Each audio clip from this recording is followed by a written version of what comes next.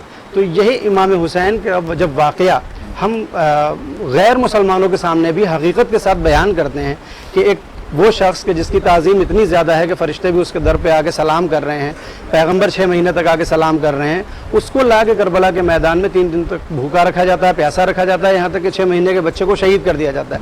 تو اب یہاں سے انسانی تقاضا یہ ہے کہ اب وہ اجر رسالت کو جانتا ہو یا نہ جانتا ہو, اسلام کو مانتا ہو یا نہ مانتا ہو, فوراً اس کے دل میں یہ سوال پیدا ہوتا ہے کہ امام حسین کون تھے جنہوں نے اتنی بڑی قربانی دے دی. اور اس کے مقابلے میں وہ یزید کتنا بدبخت تھا کہ جس نے 6 مہینے کے بچوں کو بھی وہاں پر قربان کر دیا.